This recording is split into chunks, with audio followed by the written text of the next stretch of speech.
Good morning, everyone. How you doing, James?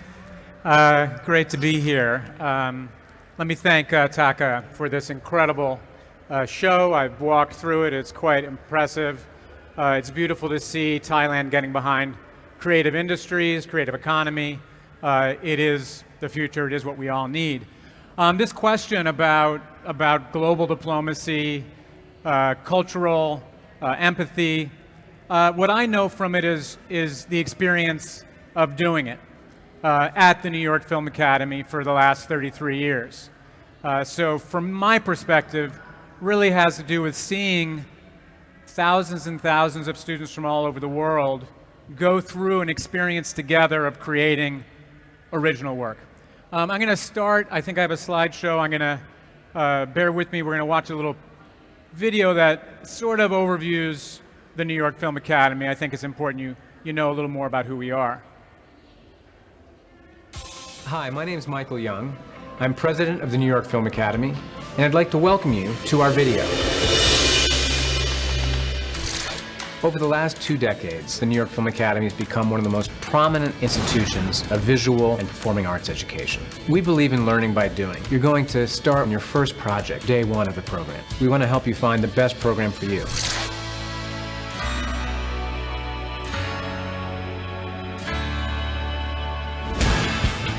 They learn about cinematography, about screenwriting, about acting. You're going to learn all the different components of filmmaking. The heart of our program is teaching actors skills to work on camera. A good producer has to see the big picture. Learning the industry is as important as learning the technical aspect of filmmaking. I teach them loading cameras, learning to light, building a set, understanding where to place those lights. Screenwriting is the basic element of all visual storytelling. If you write from your experience, from the things that you love, breaking down the characters and creating a world of your own, then you create amazing stories. People learn things quickly, integrate them quickly, apply them quickly, learn to make documentaries by making documentaries.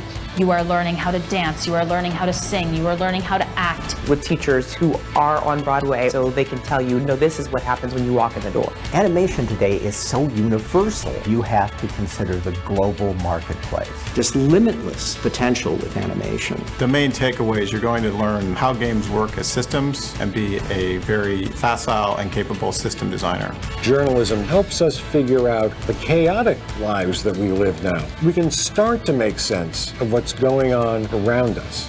Students photograph architecture, lifestyle, fashion, food, people, portraits, and it gives students a great opportunity to create incredible work. The faculty at the New York Film Academy are all present-day, current working industry professionals. We have campuses in New York, Los Angeles, plus a location in Florence, Italy, as well as satellite locations all over the world. The New York Film Academy campus in New York City is located in Battery Park in Manhattan. They can use the entire city as their backlot. We're right on the doorstep of Warner Brothers and Universal Studios. We have production classes on the Universal Studios backlot. We have short-term workshops, 1-year conservatory programs, as well as associate, bachelor, and master degree programs. During the summer months, we also offer hands-on youth and high school summer camps where students can learn storytelling while meeting new friends and having fun.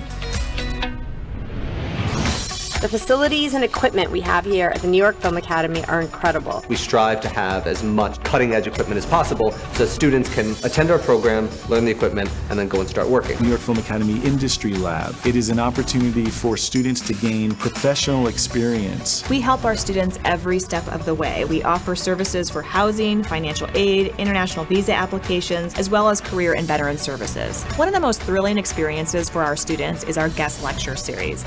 They get a chance to interact with some of the top figures in the entertainment industry, such as Steven Spielberg, Al Pacino, Ron Howard. It's truly an exciting experience for the entire campus.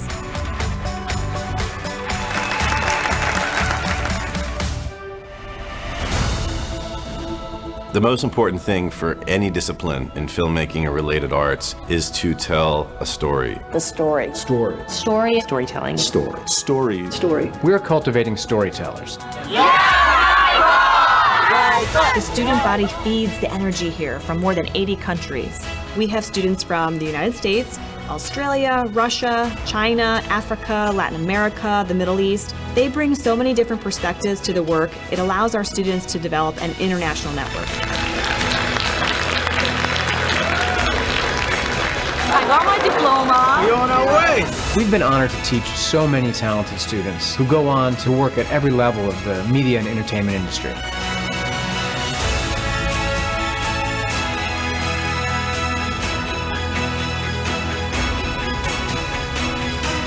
Any student who studies at New York Film Academy, As soon as they graduate, they're going to be out there and they'll be able to make movies. They are ready to be business people, not just artists. We're really preparing our students to succeed in this business. You're going to get a hands-on experience that you're not going to get in any film school in the world.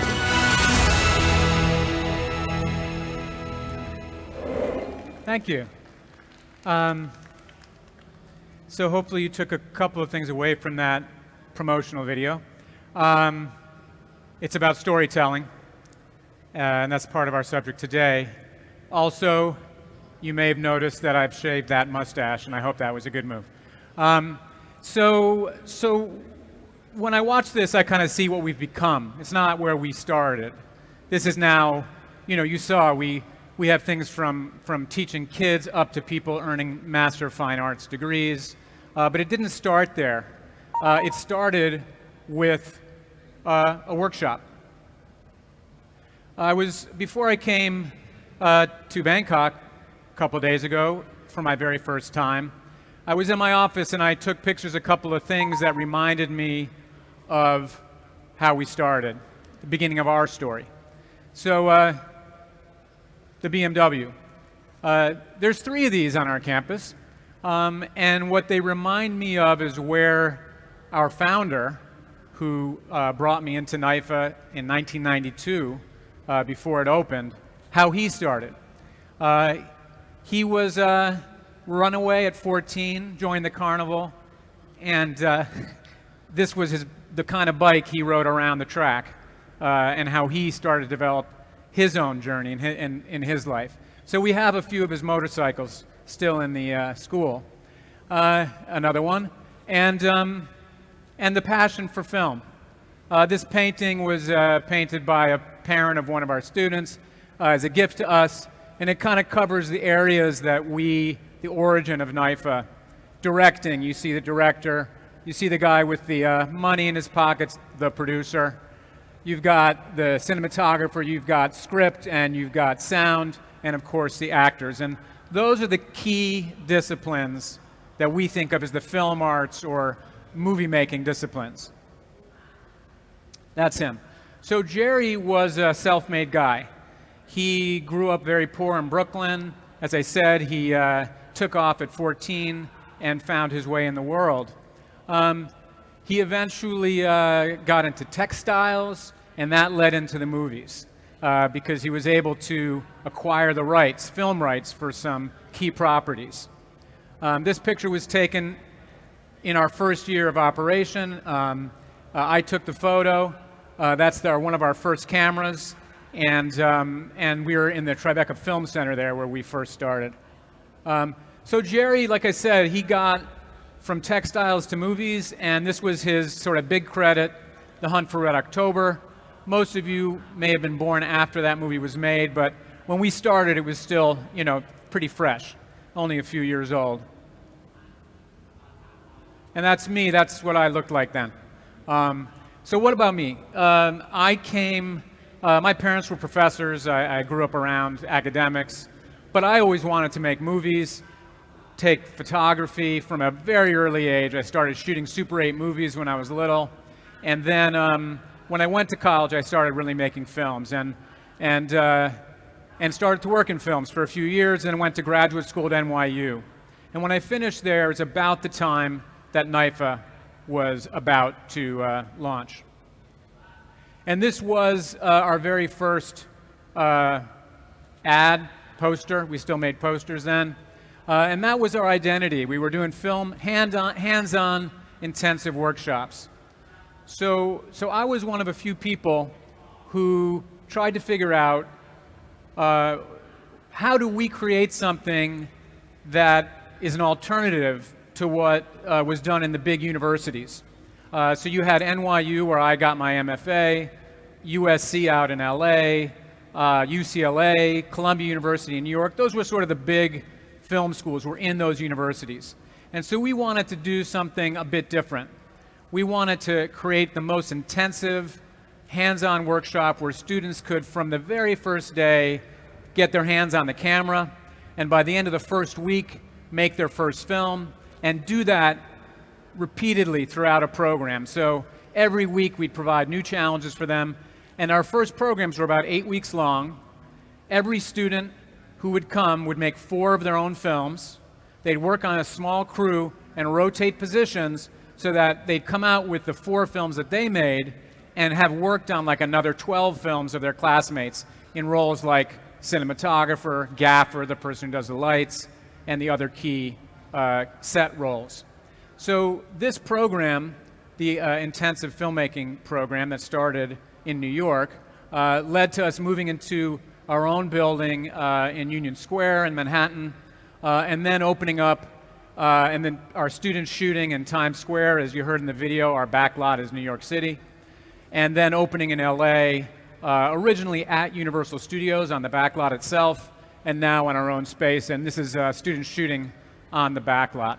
So it started with filmmaking and intensive workshops, and then grew from there.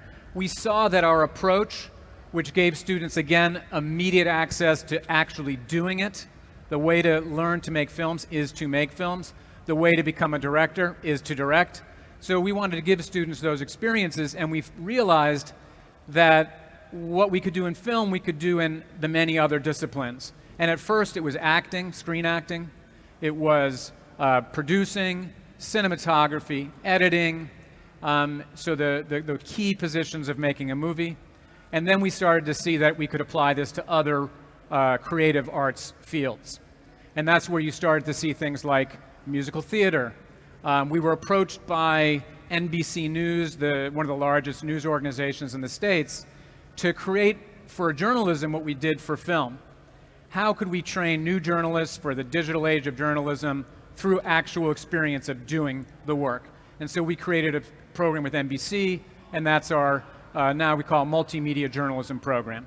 And then we applied that to animation, game design, and the other fields that you saw.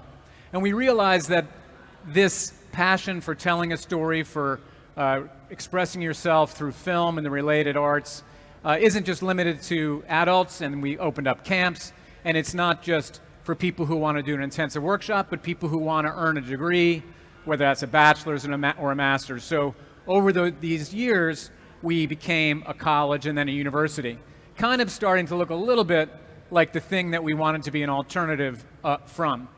So what we've done to avoid kind of becoming a hidebound academic institution is continue to put the work first. Students in all of our programs, whether they're with us for 8 weeks or 3 or 4 years, are working daily on the craft. And that is how you grow and how you develop as an artist. Technology changed over the years. Like I said, we started with that little Arri S camera, and we went through all the film cameras. And then, of course, digital largely has taken over the last 15 or 20 years, and our students use all these and many other kinds of cameras. Now we should probably add a slide which will have an NVIDIA chip, because that actually is probably the camera of now or tomorrow. Let me just summarize. We started in '92, 33 years later, here we are. We really are known throughout the world for what we do, what we teach. We're accredited as by the top accrediting agency in the States. And we still are true to our mission and purpose. We're training the next generation of filmmakers and related artists through immersive hands-on programs. The goal is to demystify this thing, getting into the entertainment industry, learning how to do the actual craft, removing those barriers, and getting people into the workplace doing their work. The key part, and you saw a lot of them in the video, is this faculty and our leadership. They are all active practitioners. They are making films, they are writing films, they're producing them, they're performing in them. That's who our faculty are, and that's what I think is essential if you're going to actually develop artists. You need to be taught by people who are doing it. As I was when we opened, and I used to teach in those days, I don't anymore. We've been recognized by the big trades as a top film school many years running. And now I'm proud to say we have an enormous number of alumni throughout the world. At least 150,000 people have come through NYFA, whether that's New York, LA, Australia, Florence, one of our many sites. And half of them are international students, and that's also totally unique for most any school. So you're in a class in New York City, and you're going to have classmates from the Middle East, from Africa, from Southeast Asia, from all over the United States. And that, back to our original subject, is where I see that cultural diplomacy.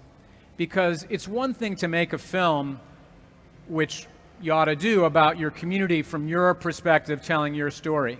But when you start actually in a program doing that with people from very different backgrounds, from all over the world, different cultures, it really changes you, the artist, not just the audience. And so that's one of the things I would love to see happen, for example, in Bangkok, is not only see Thai folks learning this craft at a global standard and entering the industry here, but also bringing people from all over the world to Bangkok to have that experience, so they, again, can be those cultural diplomats. Yeah, so we had, in the last 15 years, about 100 or so from Thailand have gone through NYFA, and maybe 800 from Southeast Asia. So maybe double that number over our history, but there's still a whole lot of opportunity there. These are some of our Thai graduates. You might be familiar. In particular, Lit is really one of the people who helped get going the Boy Love movement that's so big here. And also, you know, I think really a key in that development of how LGBTQ has been celebrated through film and the arts. And then we have a cinematographer, a well-known photographer, editor, and another cinematographer who started their own company. Those just are a few of our graduates here in Thailand. Oop. Okay, well, this thing now shows people at NYFA going all over the world. There's a map that is not launching, but just kind of makes my point about our global reach. So again, our key is that we're about learning by doing in a hands-on project-based program. And one of the things that I think is cool about it, that I would say in a way was one of my major contributions early on, is when you're learning, for example, to make a film, you're going to write, shoot, direct, and edit it. The first project that we give our students is sort of akin, on the left here, that's an AI creation, I'm sad to say, that photo on the left. This is a train coming into a train station and people filming it. That was one of the very first films ever made, was just a shot of a train coming into a station and giving an audience an experience on a screen of this object coming at them at the station and really giving people this visceral experience of watching a movie. So our first project is a long take film where they don't get to edit. They have to stage a story that they shoot in one shot, stage the action, stage the camera, choose their lens, and really engage the audience without any editing. And that's the first project, like the very first films that were made. Then, a week later, they're making a film with several shots where they're creating the illusion that you watch something in a sequence really happening. That's called continuity, and there are several areas of continuity that are key to master if you're going to make movies. The storytelling, most of all, that the story, each shot advances the story from a narrative point, but also visually, but also spatially. And there are a whole set of sort of rules that you can learn or break to be able to create the illusion that we're really watching something happening and editing that. And the third project takes on montage, comparison of shots, that also can tell a story without obeying continuity. Those three projects are essentially the first 30 years of cinema was based on those three fundamental filmmaking techniques. And then we go on from there, bringing in dialogue, having actors perform lines while there's something deeper going on, their dramatic action. And our students then start making films with sync sound, dialogue, performance, and go on through there until, as you saw if you walked through the show here, they might end up shooting on a virtual stage in a longer program where they're using the newest technology to, again, create the illusion of a story that we're really watching happening before our eyes. This, to me, I don't know if anyone here has heard of this filmmaker, John Cassavetes. If you've seen Rosemary's Baby, the movie from the way back, he was a star. He was a Hollywood star. He plays the husband in Rosemary's Baby. But he was also a great filmmaker, independent filmmaker in the 60s and 70s, and really made his own feature films outside of the Hollywood industry as an independent. These films are, I recommend everyone watch all of his films. A Woman Under the Influence, Gloria, many of them have been remade in the years since. But he has this really great quote that really speaks to me, and I'd like to share with you. This is part of it. Anyone who can make a film, I already love. And he says, I like to act in films. I like to shoot them. I like to direct them. I like to be around them. It's something I like the feel of. It's something that I respect. It doesn't matter whether it's a crappy film or a good film. Doesn't matter. Anyone who can make a film, I already love. And I think you're starting to get a picture of what that takes to make a film. There is a lot of hard work, a lot of fun, a lot of being vulnerable and expressing yourself and then presenting that to an audience. And I think Cassavetes, who made many, many films, just recognized that the doing it, the work itself, is the actual thing for the filmmaker. The product is great. The product hopefully changes people and exports your culture, exports your stories. But for you, the filmmaker, it's the actual process of doing it. He does go on to say, but I'm sorry if they don't put any thought into it, because then they miss the boat. And that, obviously, when you're putting all this effort into making a film, you really hope that there's a purpose to it.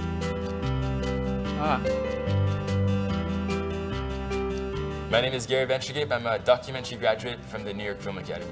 I grew up in Bali in Indonesia and saw the island that I was growing up in just get overloaded with trash. When you would go out surfing, your arms would get entangled with all these plastic bags. With my brother, we decided that we wanted to do something as the youth of the island to really get people thinking differently about the trash. And all of a sudden, we reached this massive Indonesian rock band called Superman is Dead, and they came through with us, and the cleanups went from 4 to 5 people to 200 people.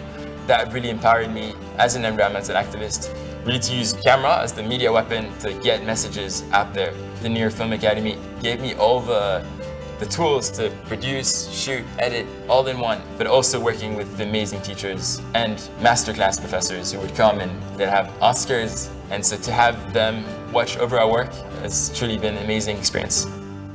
3 months ago, my brother and I built some plastic bottle kayaks that we descended down the most polluted river in the world. That happens to be in Indonesia, in West Java. And so the idea of the project was to create the most shocking visual and to speak about how 90% of the plastics in our ocean comes from rivers and streams. 2 weeks after we descended, the Indonesian government responded directly to us with an emergency plan to clean up that river. It was amazing to transform the power of an expedition into short web series, videos, and then to actually get a government to care about an issue that is so important. Just in the last 8 months, we've produced 80 microdocs and 2 expeditions and have so much more planned ahead.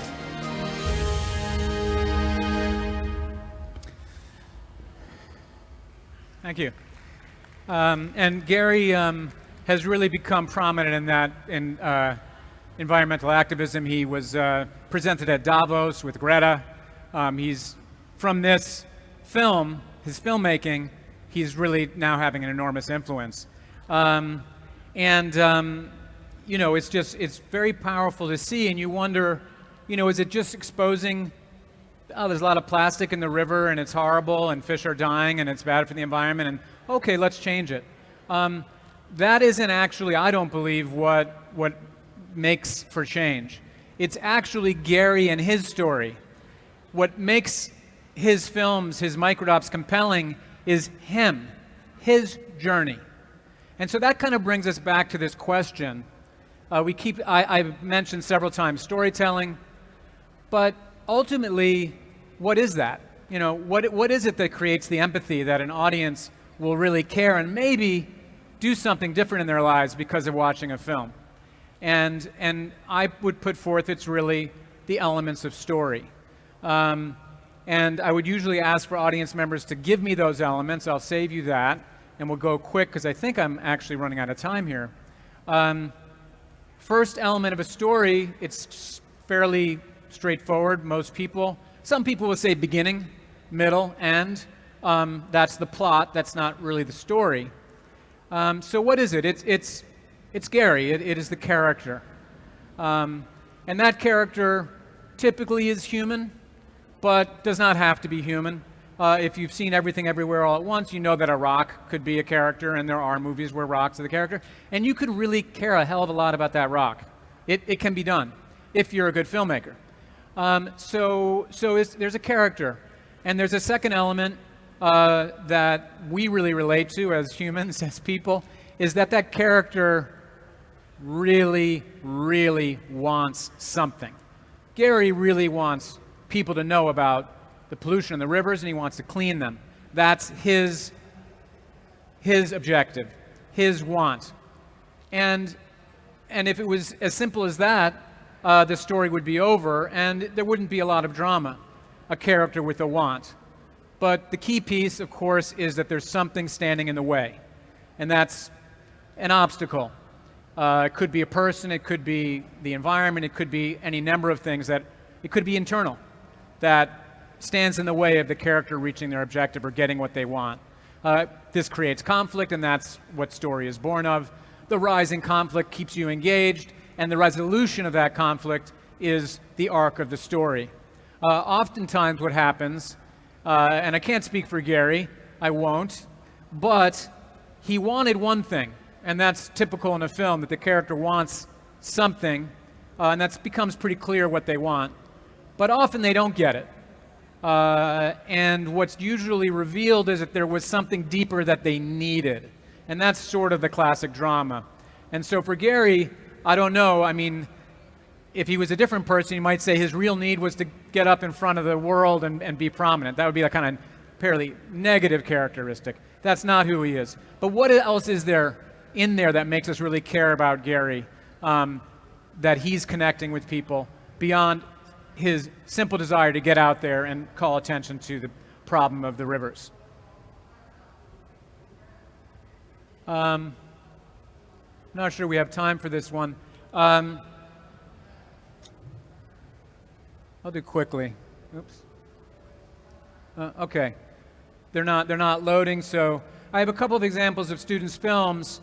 One of a Peruvian boy who has to learn how to catch the big catfish to become his indigenous people. It's part of their culture, and the film was made by a Peruvian student of ours and one of her classmates who was from Spain. They met in the program and they made this film, went to Sundance, and has had a real life. And then this Fishy Tale, which I'm not going to be able to show, but I do want to talk to you very quickly about it. This young filmmaker, Ragad, was part of a group of 18 Saudi Arabian students who came to our Florence campus to learn filmmaking. It was a 12-week program, like one semester, and they went through that process of making successive films, more and more complicated until their final project. Her film, okay, I'm going to click it in a second because I have to set it up. It's about a young woman who is asking questions. She's in school, and her first question is, did our fathers need permission to go to the library? Because she can't use the library, she's not permitted. And then she says, she starts throwing out other things like, what would be the worst thing if I wear red socks? And her sister's like, that's the sign of Satan. You cannot wear red socks. She gets sort of fixated on a kind of funny question, which is, and that's why it's called a fishy tale. She says that, she asked the question, why do we cut the tail off the fish always before cooking it and eating it? Why is the tail cut off? And she can't seem to get this answer from her teacher, from anyone. And so she's frustrated and she takes it upon herself to steal the key to the library, gets into the library, reads a ton of books, takes books home, and sort of, you could say, reaches her objective. But she's found out and she is going to be expelled for it. And here's the rest of the film. Again, this is just a student film made within a workshop. Doesn't have all the finishing touches, but I think it's pretty great for what it is.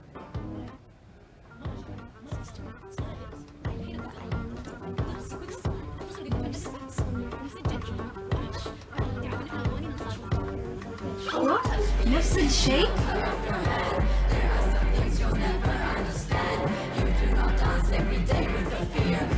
انت سامعتني؟ سمعتي ايش قلت لك؟ سمعتك. فشلت المدرسة، فشلت عائلتي. مو مسموح لي استخدم اي خدمات حول المدرسة ولا القرية. عندك شيء تقوليه؟ إلا عندي مرة كتير بس ما أظنك تبي تسمعي.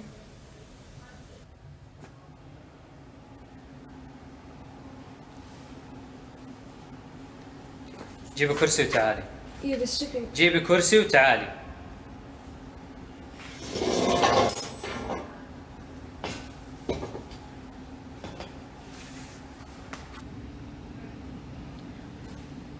مواعينهم كانت صغيرة. إيش؟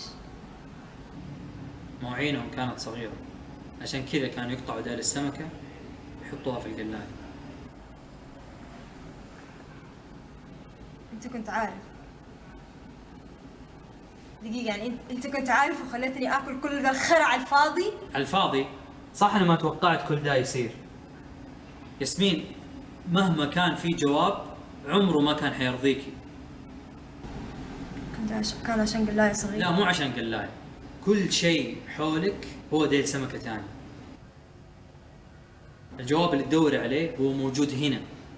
سهل عليك تقول زي كذا، مو أنت اللي خسرت كل شيء. ما خسرتي ولا شيء. أنت الوحيدة هنا اللي ملكتي نفسك.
Oops.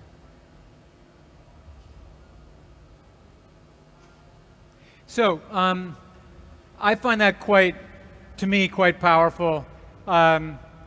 She, and again, made by a student in a 12-week program. How this program happened is pretty relevant, I think, to the conversation today.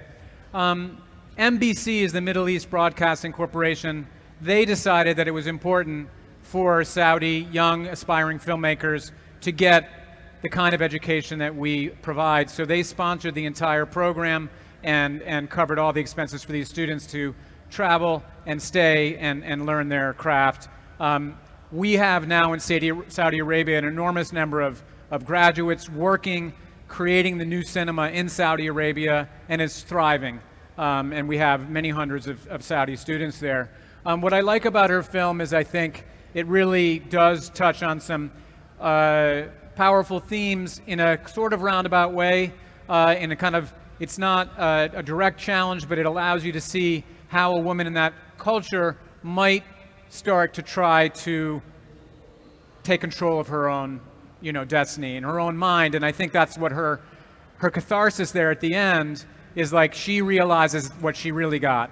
And it doesn't matter about the fishtail, answer the fishtail, or really what they're trying to keep her from, because she sees what the teacher tells her, is that she actually is autonomous and does have her own will and her own mind. Oops, what's that? I think this is a repeat here. Yeah, okay. Sorry about that.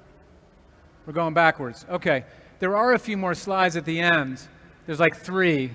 If anyone's back there, it could help us get there to the last few slides. So what the New York Film Academy, you know a little bit of what we've done. We've held programs all over the world, and I have a whole list of the many locations. And we've held these workshops, and we're now looking to establish more ongoing presence in several places. Coming this September, we're launching a campus in Kazakhstan, in partnership with the university there, offering 1-year programs in film, producing, screenwriting, game design, and animation. And it's something that we would also like to be part of here in Bangkok. And we have found the most extraordinary people and ecosystem being created for institutions like us and for creators, and that's the Cloud 11 project for the Creative Park, located near here in Bangkok. Let's see if I can get those slides that I'm looking for.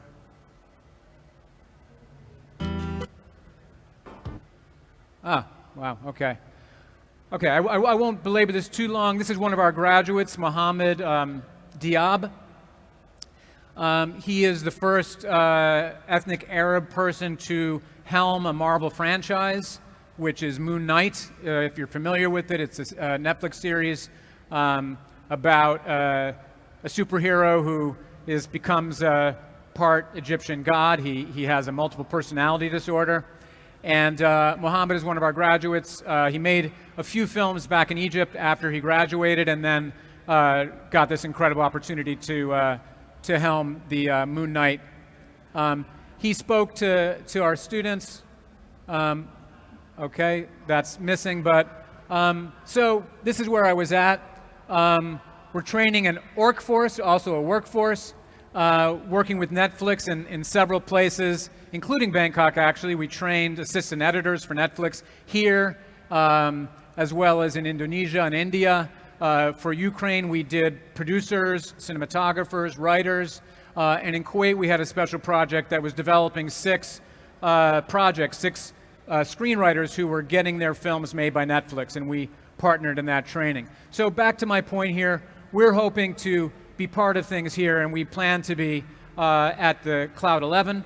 And what we want to do is do what Richard Florida suggests. He's an urban theorist. He says human creativity is the most spectacularly transformative force that has ever been unleashed. He stands behind a whole theory about creative economy and how creative industries can thrive. And he measures various indices. A Bohemian index is like one of the most important. You need a serious Bohemian culture to be thriving for creative industries to thrive. And he talks about the 3 T's, technology, tolerance, and talent. So for a creative industry to develop and thrive, you have to have the level of technology. When he first was writing, that really meant broadband, but it's a whole suite of ecosystems that you need to really have creative industries thriving. Obviously, this already exists in Bangkok. Talent, we've seen it. We know the talent is here. We've seen it at NIFA from Thailand. I think everyone here knows there's an extraordinary amount of talent here in the country. And tolerance. And This is the one that I think is actually the most critical. It goes back to that bohemian culture. Is this a place that the arts are truly embraced, that difference is truly embraced, that attracts artists who want to be here, that has a food culture, that has a music culture, that has an arts culture, and that is open? And I think Bangkok, maybe more than almost anywhere, and sadly more and more than where I'm from, is truly embracing people of all types and is open to all kinds of creation. And that, I think, is the most critical, and I think what we hope to see at Cloud 11 is an ingathering of creative people, not only filmmakers, but all the related fields, people from music, people from tech, really creating a dynamic, thriving creative industry here that supports, actually, in the end, supports the Thai economy and the whole subject of this whole conference, which is the soft power and that being exported into the world. So that's all I have for now. Love to talk to anyone who's interested in talking to me after the show. Once again, thank you to Taka. I also want to thank my friends at Cloud 11 and make time for the next speaker. Thank you very much.